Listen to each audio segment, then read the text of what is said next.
Hey everybody, Coach Michael here. Hope you all had a really nice weekend and excited to be back for another week here and looking forward to this open class. We have 3 emails that came in, and for anyone's new to the channel, if you're interested, you can go to the top of our webpage at thesleepcoachschool.com, and there's a link there to submit a question that we will answer in one of our live classes. So yeah, let's had a great week last week with our students in the school. Some really great interactions, both with our coaching certification students and our self-coaching students, really interacting in just really interesting ways. And so really excited about that. It's always very rewarding to see that. So if you're interested in either of those 2 programs as well, check out our website. You can learn all about it. Okay, so 3 emails for today. And yeah, it was funny. Before I jump in there, last week I did an open class, live class, where I forgot to click my microphone on. And so a couple minutes into it, Riley, one of our regular followers here, was saying, "Hey, can't hear you, can't hear you." So anyways, I checked like 8 times now. It's really crazy.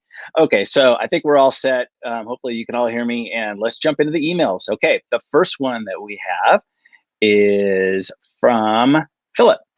Hello, Daniel and Michael. The theory and the education is becoming clearer every day. That's great.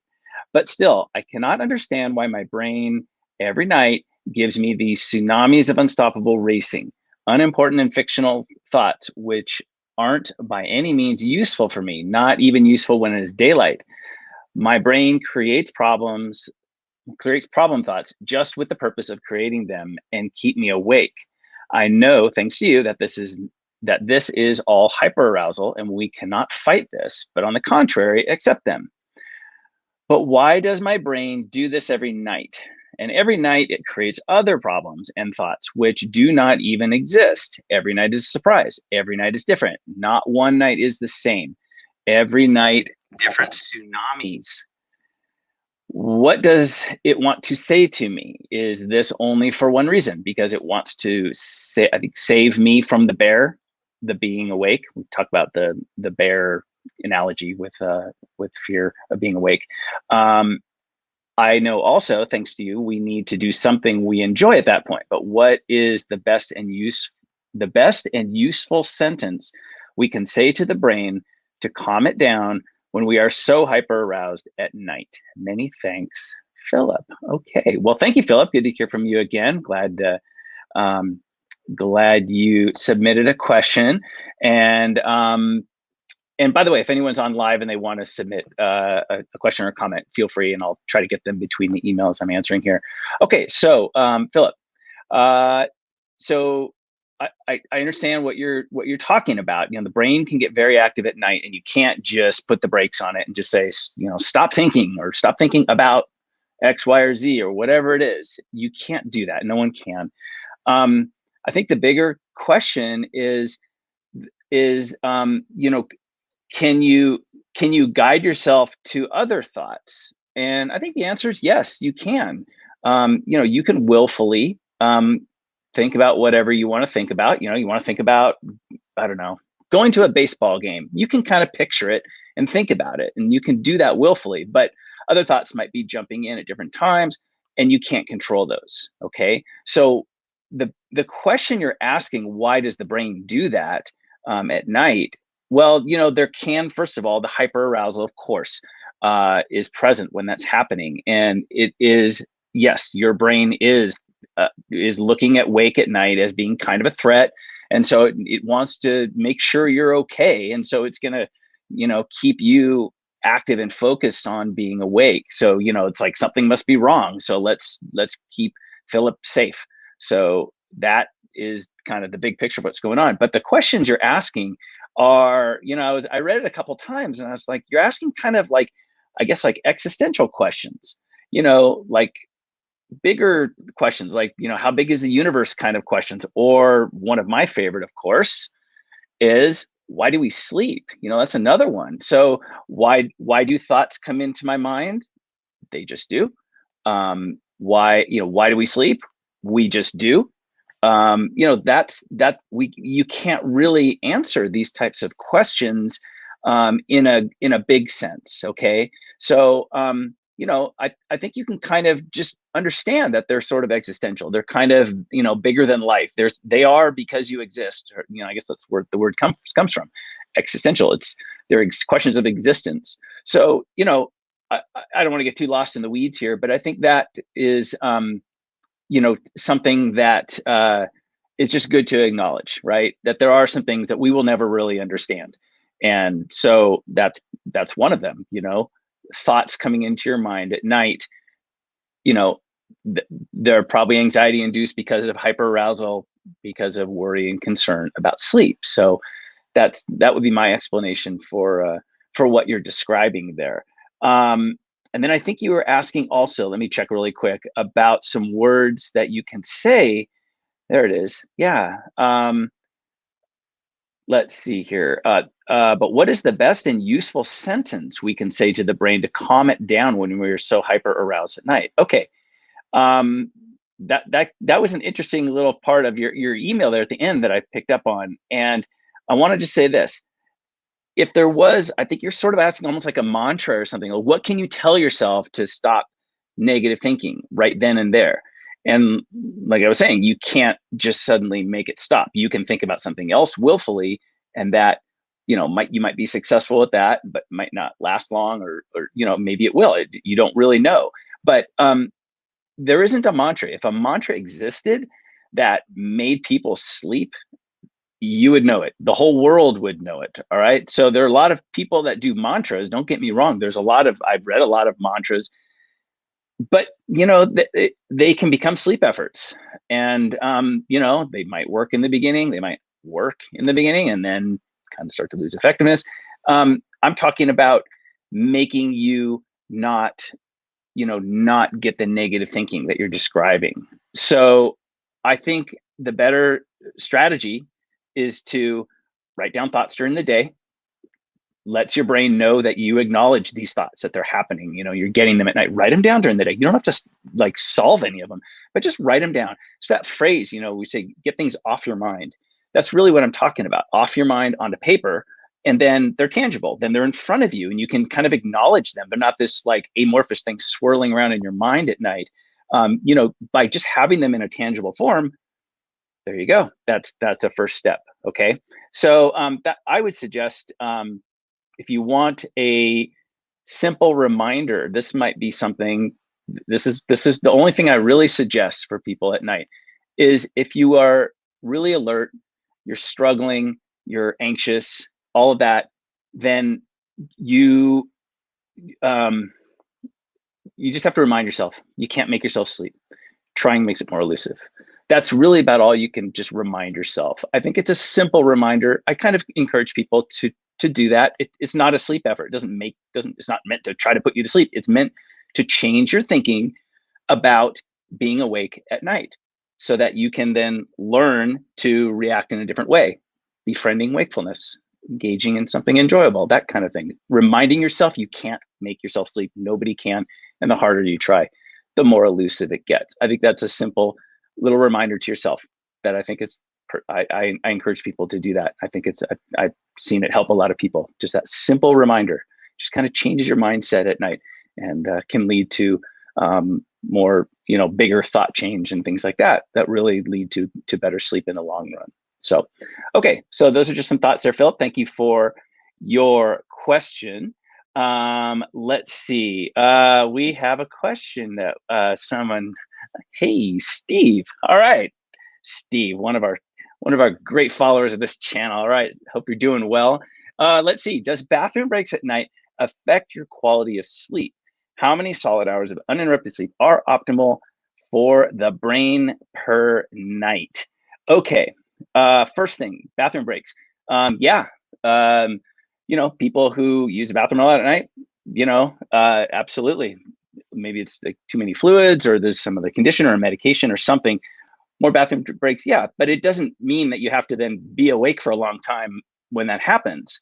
So, the worry about using the bathroom at night is usually the problem when a problem is associated with that. So a person worries, oh my gosh, if I have to get up to use the bathroom, I'm going to be awake forever.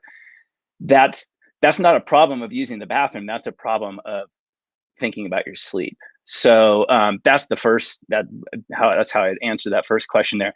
How many solid hours of uninterrupted sleep are optimal for the brain per night? Okay, I don't think you should put a number on it. First, not going to be accurate, even if you're tracking it with the wrist thing. As fancy and as expensive as these things are, they're not particularly accurate. There's a lot of night to night variability.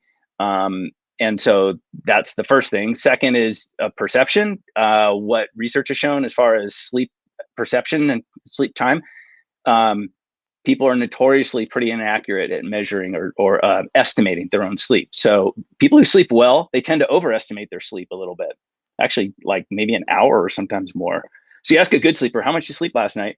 And they say, I don't know, probably 7 or 8 hours. And then if there happened to be like wires on their head recording their sleep that same night, they probably slept more like 6.5, something like that. Good sleepers. So, 8 hours is kind of the myth, right? Someone with insomnia, you ask them how much they sleep. Oh, I got maybe 2 hours last night. And then if there would have been wires on their head somehow recording their sleep, they probably got like at least like 4, maybe 5. Maybe not enough to feel their best during the day, but more than what they thought. So misperception of sleep is really, really a big thing. So great to hear from you, Steve. All right, thanks for your message here. Okay, let's get one quick one here from Ellie. Ellie, I'm going to save yours. I'm going to do one more email, and then I will get to your question here. Okay, so let's get back to our screen here. Okay, next email we have is from, and once again, Philip, thank you for your question. That's great. We have a question from James.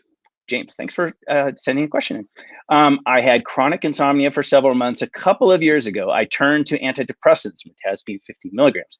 And this helped me very well for 15 to 18 months. And then the insomnia came back, not surprisingly. I only just found your channel, and I found it very useful in conjunction with Sasha Stevens' Effortless Sleep Method. A great book if anyone is interested in reading that. Definitely recommend it. To get a better mindset regarding my insomnia, I realized that I was feeding it constantly. I still do. It is a stubborn beast. It is indeed. I have 2 questions. One, do you have any recommendations on how to wind down the antidepressants? I know that I need to taper, and this has started, but I'm keen to get off them as I don't really feel like they are helping me. Okay, and the second question, I seem to either sleep well the whole night or get no sleep at all, sort of that all or nothing thing. There doesn't seem to be a middle ground for me. Do you have any idea why this might be the case? Any help you can offer would be most appreciated. I suspect there are lots of other people out there who are using antidepressants for sleep and are keen to come off them. Warm regards, James. All right, James, thank you for your questions. Yes, so antidepressants and the kind of the all or none type of night of sleep. So, okay. First, we don't offer any medical advice here. I just right up front, I can't advise you on what to do with any medication, even supplements. We don't make direct advice on that. You have to ask your doctor. Of course, that's who is your medical person. So ask your doctor about any medication or supplement questions. But I think one thing that is good to keep in mind is, well, first of all, antidepressants, very common to be prescribed that often because for a lot of people, they develop some depression or they have depression and their sleep they start to develop insomnia. There's kind of like, they're both sort of like really strongly linked. So it's not uncommon at all to talk to someone whose doctor prescribed an antidepressant for them for both depression issues and sleep issues. So really common. And the thing with ingesting anything, a medication, supplement, anything for sleep, is that it really does one thing. There's no evidence that it puts you to sleep. It doesn't suddenly, it's not like it doesn't create natural sleep. All right. It's kind of an indirect way. It can sedate people. It can change part of their brain chemistry in one way that can lead to a certain type of sleep eventually, but that's not natural sleep. It's not restorative sleep. And then there's other side effects, of course, the medications that you're aware of. But there's one big thing with medications or supplements. They tend to lead a person to cede their sleep confidence. Ceding confidence, that means they're attributing their sleep to what they're taking.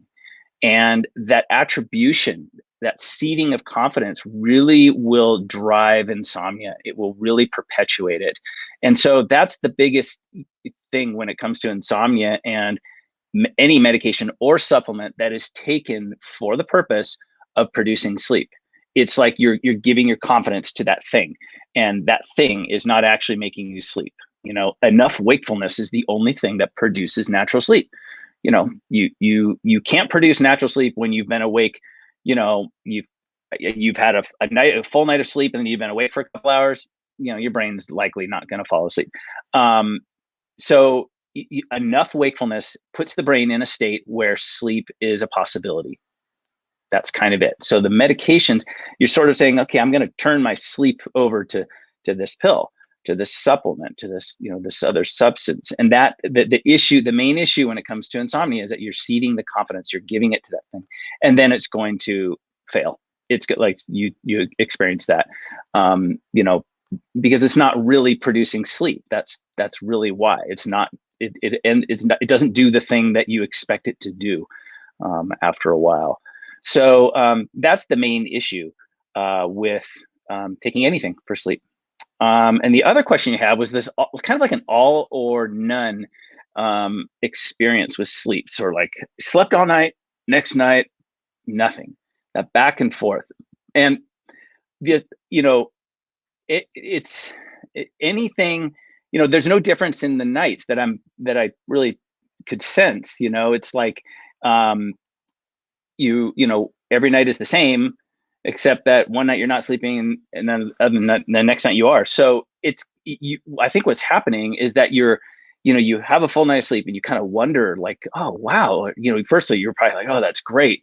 But then the next night you sort of established this pattern, and it doesn't take many nights to establish a pattern when it comes to sleep, because again, it's like that your brain is in that survival mode. It's in that fight or flight. It's in the protection, got to take care of you mode. And it's going to be looking for every little opportunity to say, oh, well, now something's wrong. So if you've established a pattern, then your brain is looking for that pattern. So it's kind of an expectation thing, most likely. That's a big part of it. You might feel like there's nothing different, like you're not doing anything different, but there's probably one thing that you're doing that is different, and that is your thinking is different, right? You're wondering, you're kind of like, okay, well, last night was good. Here we go. So I should feel sleepier than I do now. I don't know. Maybe I should probably just like let it happen, kind of just, and now you're focused on it. And when you focus on sleep goes bye-bye. It leaves, it's elusive, right? You give it attention, focus, and effort, and sleep gets elusive. So by that pattern that you have, you're probably kind of doing some like expectation, kind of thing. And that in itself can turn a night into an insomnia night. So, the answer, I think, is to work on your thinking, first of all, and do things that keep you as much as possible from focusing on sleep at all. So maybe it's watching a great show. You just get fully into it, until you're truly sleepy. Or maybe you're reading until you're truly sleepy, or listening to something until you're truly sleepy. And then you see what happens. Then you lay down, you just go somewhere in your mind, and then you see what happens. It's like you're letting go, So that's, I think the key is for you that maybe you have this pattern that's been established. And then kind of specifically, what can you do? Maybe a little thought work during the day, a little thought download. That's always helpful, I think, for most people with insomnia. And then at night, engage in things you enjoy, so that you teach your brain that being awake at night, not a problem. It's fine. You have something that you kind of look forward to doing, crosswords or whatever it is. And it's as simple as that. And it keeps you from giving insomnia what it wants, which is attention, focus, and effort on sleep. Okay. So hopefully that was an answer for you with some value there. I think it's I think you'll be fine. I think that's just something that you're just gonna have to just kind of consider moving forward. Okay, now let's go to and thank you again, James, for writing in. Yeah, and I just really quick for the next one. I suspect there are lots of other people out there who are using antidepressants for sleep. Yes, there are many, many people using antidepressants. Okay, third and final emails. Andrew, all right. Hi, Daniel and Michael. It's been a while since I contacted you. I always have lots of ideas and thoughts to suggest, but don't get around to putting an email together, but I still listen to your videos with interest. And this time I have a question for you. Great. Thank you so much, Andrew, for writing in. What is a good set of criteria to use to distinguish between sleep efforts, which will backfire, and beneficial sleep-related actions? Okay, what is a good set of criteria to use to distinguish between sleep efforts, which will backfire, and beneficial sleep-related actions? Okay, for example, going to bed and turning out the light is beneficial, but then doing some sort of relaxation mantra may not be. I don't have sleep problems at the moment, but the reason I ask is that it may help with my anxiety problems, as there is so much crossover between the way insomnia works and other anxiety issues. It seems, for example, that a relaxation exercise may not be the best thing to do when having anxiety symptoms. Keep up the good work. Thank you, Andrew. All right, Andrew, thank you very much for your question. And Ellie, I haven't forgotten about you. Sorry, I was going to jump in before that next email, but I will get to your question. Okay, hang tight. Okay, so the question is, let me just quickly get my screens together here. Sleep efforts. How do you distinguish them? What are the criteria for distinguishing what's a sleep effort and what's not? And if you're new to this channel, a sleep effort is anything done with the intention that it's going to make you sleep. Anything. Breathing a certain way, eating a certain food, not eating a certain food, doing things and not doing things with the intent that you need to do or not do that to sleep. That's what we call a sleep effort. Okay. So I think something that would be helpful is to understand that anything can become a sleep effort, which means that everything doesn't have to be a sleep effort.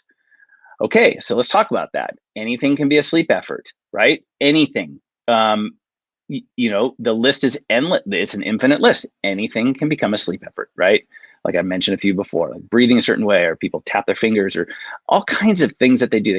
Counting sheep is just like the classic one. So maybe it's a mental thing, maybe it's more of a physical thing, maybe it's a nutritional thing, maybe it's a exercise thing, whatever. If you're doing something and in your mind, you tell yourself, oh, I have to do that or I won't sleep, or I have to not do that or I won't sleep.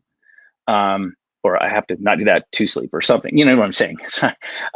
So that's a sleep effort. Something has been labeled as necessary for sleep. That's it. But two different people can do the same thing or not do the same thing. And one is a sleep effort for one person, and the other person, it's not a sleep effort. They just like to do it. So like I don't know, a classic one, I guess, is watch TV at night. Some people are like, oh, I can't do that. I've read, if I watch TV at night, that blue light's going to keep me up all night. I won't sleep. And then right next to them is a person that says, I love watching TV. I watch it until I fall asleep, and then I go to bed, or I watch it in bed, and then I drift off there, and it's on a timer or something. So it doesn't mean that everything has to be a sleep effort. Okay, so it's really important to understand that that distinction there. It's all about intent. Intent is the key. So you're looking for like a set of criteria to determine if like something is a sleep effort. It's just you asking yourself, really honestly with yourself, maybe during the day, sit down, great thought download, right? Sit down with a piece of paper and say, okay, I'm thinking about things that I do during the day, or especially in the evening. Am I doing them because I enjoy them, or there's just like nothing attached to them? Or do I do that thing, or do I avoid something that I wouldn't mind doing because of sleep? So you are the one who can come up with your own criteria, but intent is the key. You have to ask yourself, what is the intention? Is it because you enjoy something, makes you feel good, relax? This is the time, you have time at the end of the day, and you just like to, do something. That's what you have to ask yourself. Or is it, that I do all these things, yeah, but there's that one thing that I just won't, oh, I can't do that, or I won't sleep. That's your criteria. So you can come up with it yourself. And I encourage you to during the day, maybe in a thought download. Okay. So anyways, thank you for your question, Andrew. Let me just see if it's, the relaxation exercise. Yeah, people do all kinds of things. And it can sometimes with anxiety, can make anxiety increase. There's a term, relaxation induced anxiety, RIA.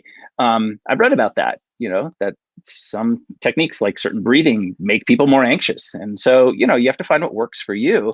But when it comes to sleep, yes, like turning out the light, going to bed, turning on the light. Yeah, that's beneficial, but it's just because you don't want to be bothered by the light. It's not because, oh, if I don't turn that light off, and by the way, the bulb is a certain bulb and it's certain wattage and all this stuff, and it's certain distance from my bed. And you know what I'm saying? It can kind of snowball into that. Just ask yourself what the intent, and that's really, you can come up with your own criteria for that. Okay. Thank you very much. And now let's get to Ellie. Thank you for being patient. I don't know if you're still on, Ellie, but let's get to your questions here. Okay. Hello, coaches. That hyperarousal is just annoying. I like to comment that when I get intrusive, annoying, scaring thoughts, I don't fight it, but actually speak to them. What do you think? It's fine. It's sort of like a mindfulness kind of thing, right? You're accepting, you're acknowledging, accepting, actually speaking to them. I don't know. I think it's fine as long as you're not, it's not making you more anxious. And maybe you are not keeping yourself from doing something maybe that you'd enjoy more, like maybe watching a show or reading or something, or coloring, crosswords, the list is on and on and on. Listen to something. So that's, I think, if it makes you more calm and relaxed, I don't see that that's a problem, but it's I just overall my big, one of my big messages is that you should enjoy your time in the evening. So if you find that you're kind of talking to yourself, kind of like personifying these thoughts, you don't want to give them like more power, more effect on you. So it's a question only you can really ask, I think. I would definitely encourage a thought download during the day. I think that's helpful. Write them down, get them tangible, get them on paper, get them in front of you. And I think that's helpful there. So there's a couple comments there. Hopefully that was helpful, Ellie. And one more question from Ellie. Also, Coach, can you explain to me this? Even though we know it's not a danger, why do we tend to fear or feel afraid of becoming unconscious? I don't know. That feels weird. Yeah, that's a really good question. And actually, I was kind of thinking about this earlier today. When I was looking over the emails, I think one of the emails I was maybe going to mention this, but if you think about sleep, it's like we talk about like letting go, right? Fear becoming unconscious is sort of like completely giving up control of anything, right? When you're asleep, you're not in control of anything. You're just asleep. Okay, that takes courage to do that. If you think about it, it's like, okay, some people, when sleep gets a little bit elusive, it starts to make them worry, and then they want to kind of control things. They want to control their sleep. So giving up that control is, takes some courage to do that. But why do you fear it? So it's like some people struggle with giving up control of not being awake anymore. And it's sort of like, that, I don't know what it's called, but when people do like, the technique where someone will stand behind someone, the person will fall back into their arms and they'll catch them. That's meant to produce some confidence with that person, right? So it's kind of like they're letting go, they're falling, they're trusting, they're falling. That creates confidence. Well, with sleep, it's kind of the same thing, that you are developing confidence when you can get to that natto stage where you're sort of like, wake at night, it's not a threat at all. It just sometimes is. And I don't control it. And by not controlling it, by not focusing on it, by keeping yourself engaged in things you enjoy, after a while, people usually kind of realize, wow, I'm just not really awake that much anymore. And when I am, it's like no big deal. That's the kind of thinking, the kind of speech pattern that we like to see, where it's like, okay, this person is really getting close. This is like a big step to get to that point. Okay. So yeah, it does feel weird to, like, if you think about it, sleep is kind of weird. I mean, it just is. You're like losing consciousness, and it's just something that happens. It's existential. We don't know why we sleep. So anyways, hopefully those thoughts will be helpful to you, Ellie. Thank you again for your message. Always like to get messages from you here on the channel. Okay, so I think that's it. Thank you, Steve, and thank you, Ellie, for your questions. And for the 3 that wrote in emails, submitted emails, that's wonderful. If you want to go to our website, you can go right to the top of the website, and let's see if I have the link. The sleepcoachschool.com is where you go. I'm looking for the link. There it is. Sleepcoachschool.com. Go there, and it's all there. And the link at the top of the homepage, you can submit questions that we'll answer when we do our open classes during the week. Coach Daniel will be on this week. He's covering the coaching group on our Slack forum this week. So some great interaction there, and just love getting new students. So if you want to check it out, and there's all kinds of free stuff at our website, you can like start looking at some videos and learning about our teaching philosophy and see if it's right for you. Love to have you check it out. And also any questions you want to submit for the channel, the top of the homepage. We'd love to answer questions. Okay, enough for today. Thank you everyone for your questions, and Ellie, you're welcome anytime. Okay, I will probably be on Wednesday, maybe with an insight. I'm trying to do those on Wednesday evenings now. So I'll probably see you then. Take care, everybody. Bye-bye.